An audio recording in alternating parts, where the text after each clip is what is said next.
Assalamualaikum warahmatullahi wabarakatuh.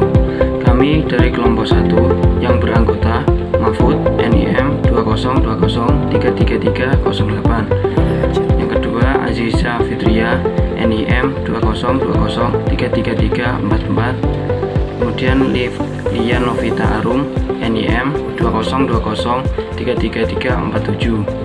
Kami akan mempresentasikan hakikat manusia, hakikat peserta didik, dan hakikat pendidikan. Assalamualaikum warahmatullahi wabarakatuh. Nama saya Aziza Fitria, NIM 2020333344. Saya di sini akan mempresentasikan tentang hakikat manusia, hakikat peserta didik, dan hakikat pendidikan. 1. Hakikat manusia. Latar belakang hakikat manusia. Sasaran pendidikan adalah manusia. Manusia sebagai makhluk yang paling sempurna di muka bumi ini mempunyai perbedaan dan kelebihan dengan makhluk-makhluk lainnya. Akal merupakan suatu yang dimiliki manusia yang sangat berguna untuk mengatur insting serta ego manusia itu sendiri agar tercapai tujuan kehidupannya. Dengan akal, manusia bisa mempelajari makna serta hakikat kehidupan di muka bumi ini. Tanpa akal, manusia tidak mempunyai perbedaan sedikitpun dengan makhluk yang lainnya. Akal juga membutuhkan ilmu serta pengetahuan agar bisa berjalan dengan fungsinya. Hakikat manusia sebagai makhluk yang selalu membutuhkan ilmu pengetahuan. Hakikat manusia bisa menjadi makhluk individual, makhluk sosial, makhluk pedagogis, dan manusia sebagai makhluk yang beragama. B. Pengertian hakikat manusia. Manusia adalah makhluk yang bertanya, yang mempunyai hasrat untuk mengetahui segala sesuatu. Atas dorongan hasrat ingin tahunya, manusia tidak hanya bertanya dengan berbagai hal yang ada di luar dirinya, tetapi juga bertanya tentang dirinya sendiri. C. Aspek-aspek hakikat manusia. Manusia sebagai makhluk Tuhan. Manusia adalah makhluk yang paling sempurna yang pernah diciptakan oleh Tuhan Yang Maha Esa.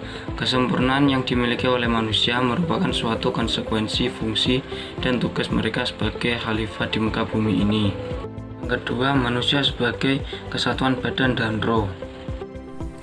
D. Dimensi-dimensi hakikat manusia. 1. Dimensi keindividualan. Disini mengartikan individu sebagai orang seorang, sesuatu yang merupakan suatu keutuhan yang tidak dapat dibagi-bagi individu. Selanjutnya, individu diartikan sebagai pribadi karena adanya individualitas itu setiap orang memiliki kehendak, perasaan, cita-cita, kecenderungan, semangat, dan daya tahan yang berbeda. 2. Dimensi kesusilaan. Setiap anak dikaruniai kemungkinan untuk bergaul. Artinya, setiap orang dapat saling berkomunikasi yang pada hakikatnya di dalamnya terkandung untuk saling memberi dan menerima. Adanya dimensi kesusilaan pada diri manusia tempat lebih jelas pada dorongan untuk bergaul. Dengan adanya dorongan untuk bergaul, setiap orang ingin bertemu dengan sesamanya. Dimensi kesusilaan. Susila berasal dari kata su dan sila yang artinya kepantasan yang lebih tinggi.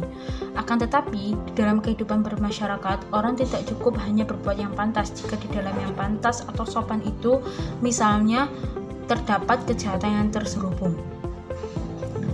Karena itu, maka pengertian yang lebih dalam bahasa ilmiah sering digunakan dua macam istilah yang punya konotasi berbeda, yaitu etiket, persoalan kepantasan dan kesopanan, dan etika atau persoalan kebaikan.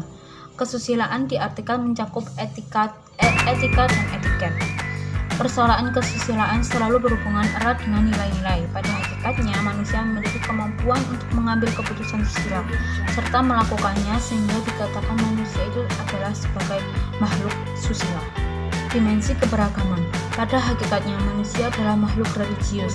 Beragama merupakan kebutuhan manusia karena manusia adalah makhluk yang lemah sehingga memerlukan tempat bertopang. Manusia memerlukan agama demi keselamatan hidupnya. Dapat dikatakan bahwa agama menjadi sandaran vertikal manusia. Manusia dapat menghayati agama melalui proses pendidikan agama. Pendidikan agama bukan semata-mata pelajaran agama yang hanya memberikan pengetahuan tentang agama.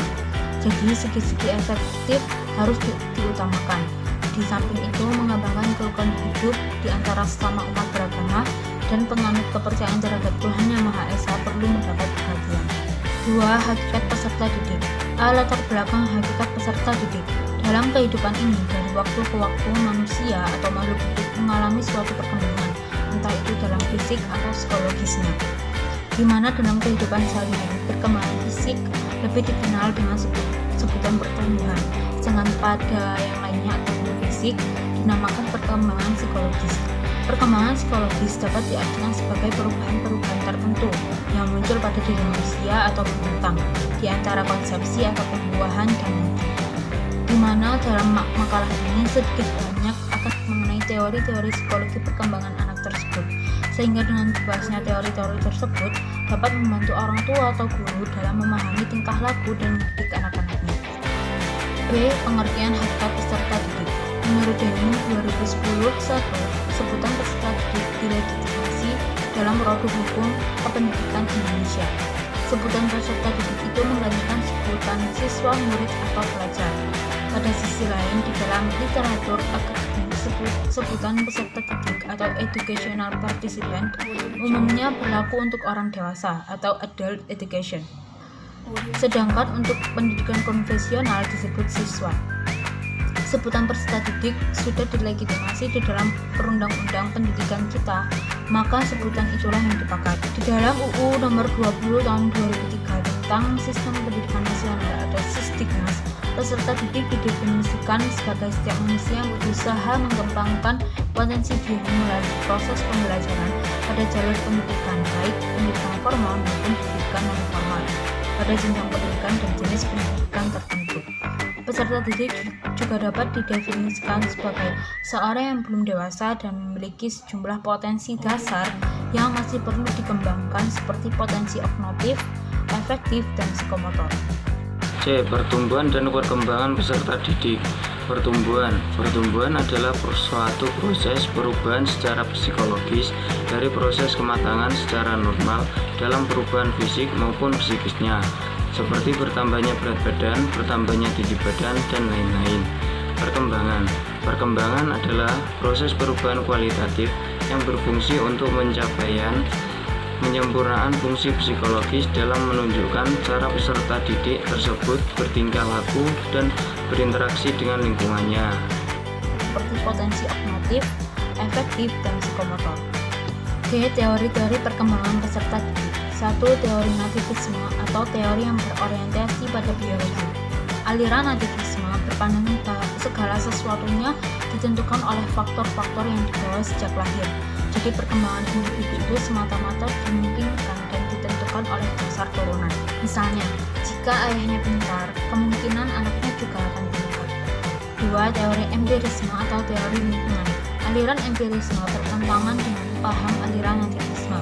Empirisme atau empiris sama dengan pengalaman, tidak mengetahui adanya pembawaan atau potensinya di bawah lahir manusia.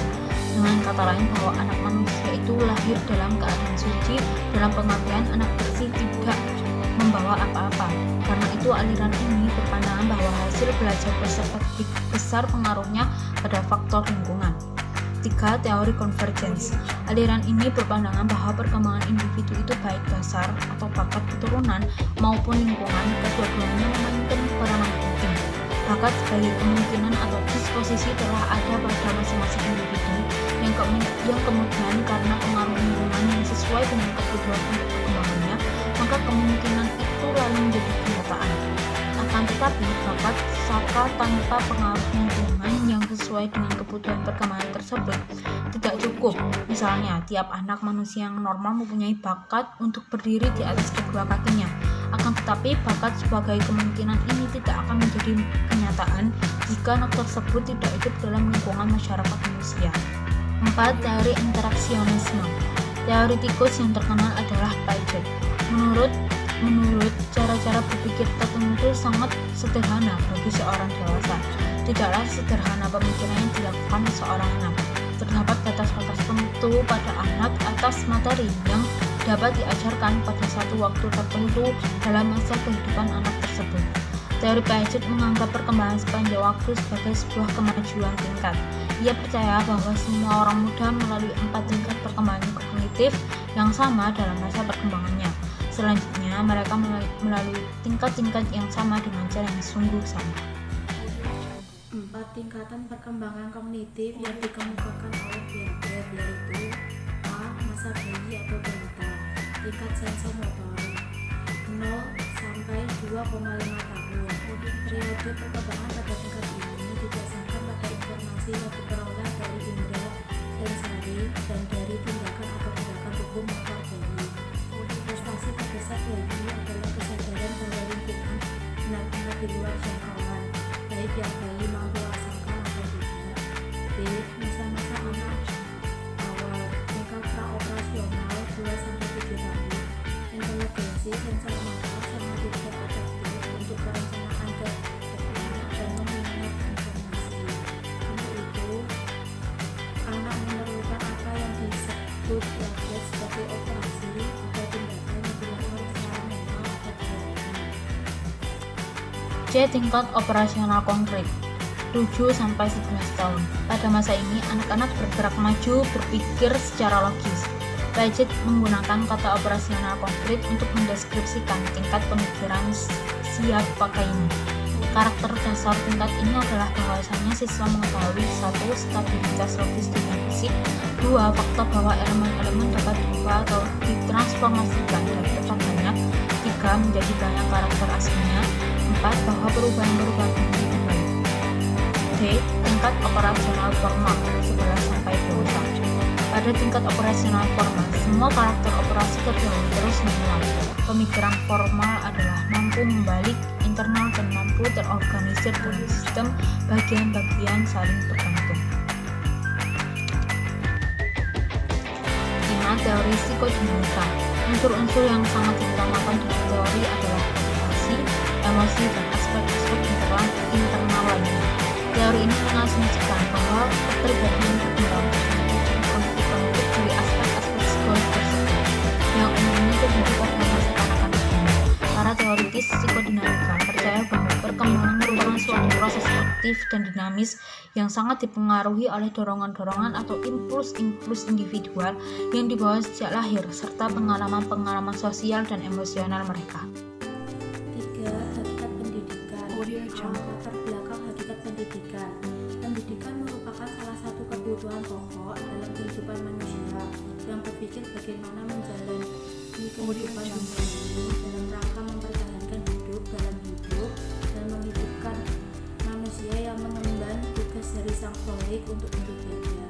Manusia sebagai makhluk yang diberikan kelebihan oleh Allah SWT dengan suatu bentuk akal pada diri manusia yang tidak dimiliki makhluk Allah yang lain dalam kehidupannya. Bahwa untuk mengolah akal pikiran diperlukan suatu pola pendidikan melalui suatu proses pembelajaran. B.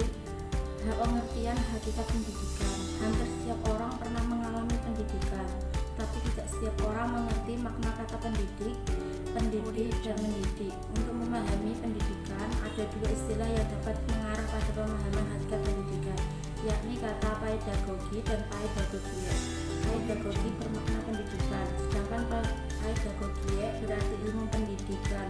Oleh karena itu, tidaklah mengherankan apabila pedagogi atau ilmu mendidik adalah ilmu atau teori yang sistematis tentang pendidikan yang sebenarnya bagi anak atau untuk anak sampai yang mencapai kedewasaan. C. Tujuan pendidikan. Tujuan adalah batas cita-cita yang diinginkan dalam satu usaha. Semua usaha mempunyai dan diikat oleh tujuan tertentu, termasuk usaha pendidikan.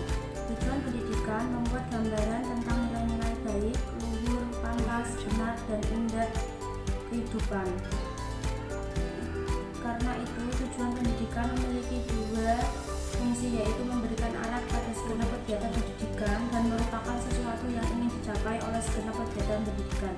Tujuan pendidikan nasional kita yang berawal dari berbagai akar budaya bangsa Indonesia terdapat dalam Undang-Undang Sistem Pendidikan Nasional, yaitu Undang-Undang Nomor 20 Tahun 2003. Dalam Undang-Undang Sisdiknas Nomor 20 Tahun 2003 tersebut dikatakan pendidikan nasional bertujuan untuk berkembangnya potensi peserta didik, agar menjadi manusia yang beriman dan bertakwa kepada Tuhan Yang Maha Esa, berakhlak mulia, sehat, berilmu, cakap, kreatif, mandiri, dan menjadi warga negara yang demokratis serta bertanggung jawab.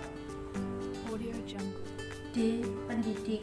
Pendidik ialah orang yang memikul pertanggungjawaban untuk mendidik. Dwi Nugroho Hidayanto menginventarisasi bahwa pengertian pendidikan ini meliputi orang dewasa, orang tua, guru, pemimpin masyarakat, pemimpin agama.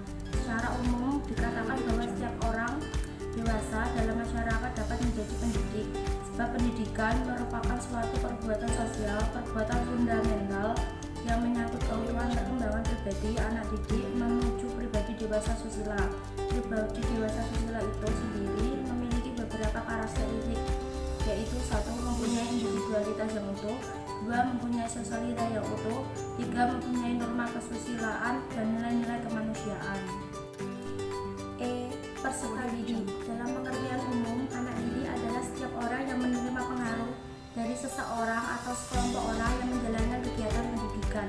Sedangkan dalam arti sempit, anak didik ialah pribadi yang belum dewasa yang diserahkan kepada tanggung jawab pendidik. Peserta didik adalah subjek pendidikan karena merekalah yang belajar, memiliki tujuan dan pewaris masa depan. Secara konsepsional dan operasional, perhatian pendidikan di berbagai negara di dunia ini lebih dipusatkan kepada pengembangan sumber daya manusia atau SDM secara holistik. Konsep ini menjelaskan bahwa manusia bukan saja bertindak sebagai pemimpin khalifah dalam seluruh proses, tetapi juga sebagai pelaksana dan pada akhirnya sebagai penerima hasil. F. Kurikulum. Kurikulum merupakan salah satu faktor dalam proses pendidikan yang berperan seperti perangkat lunak dari proses tersebut. Kurikulum mempunyai peran sentral karena menjadi arah atau titik pusat dari proses pendidikan. Secara filosofi, hakikat kurikulum adalah model yang diacu oleh pendidikan dalam upaya membentuk citra sekolah dengan mewujudkan tujuan pendidikan yang disepakati. Oleh karena itu, setiap lembaga pendidikan memiliki kurikulum masing-masing. Metode-metode pembelajaran. 1. Metode ceramah. Di sekolah, metode ceramah adalah teknik penyampaian pesan pengajaran yang sudah lazim dipakai oleh guru. Ceramah diartikan sebagai suatu cara penyampaian bahan secara lisan oleh guru di muka kelas. 2. Metode tanya jawab. Metode tanya jawab adalah suatu cara mengajar di mana seorang guru mengajukan beberapa pertanyaan kepada murid tentang bahan pelajaran yang telah diajarkan atau di bacaan yang telah mereka baca. 3. Metode diskusi. Metode diskusi adalah suatu cara penyajian atau penyampaian bahan pelajaran di mana pendidik memberikan kesempatan kepada peserta didik atau membicarakan dan menganalisis secara ilmiah guna mengumpulkan pendapat, membuat kesimpulan, atau menyusun berbagai alternatif pemecahan atas suatu masalah. Abdurrahman An-Nahlawi menyebut metode ini dengan sebutan hiwar atau dialog. 4. Metode pemberian tugas. Metode pemberian tugas adalah suatu cara mengajar di mana seorang guru memberikan tugas-tugas tertentu kepada murid-murid, sedangkan hasil tersebut diperiksa oleh guru dan murid harus mempertanggungjawabkannya. 5. Metode demonstrasi. Demonstrasi adalah salah satu teknik mengajar yang dilakukan oleh seorang guru atau orang lain dengan sengaja diminta atau siswa sendiri untuk ditunjuk memperlihatkan kepada kelas dengan suatu proses atau cara melakukan sesuatu. 6. Metode aksal atau perubahan, yaitu cara mengajar di mana guru mengingatkan materi pembelajaran melalui contoh atau perubahan. 7. Metode tarbiyah dan taklim, yaitu cara mengajar di mana guru memberikan materi pembelajaran dengan memberikan gambaran terhadap kebaikan dan buruk yang dilakukan agar peserta didik melakukan kebaikan dan menjauhi keburukan. 8. Metode pengulangan atau tikror, yaitu cara mengajar di mana guru memberikan materi ajar dengan cara mengulang-ulang materi tersebut dengan harapan siswa bisa mengingat lebih lama materi yang disampaikan.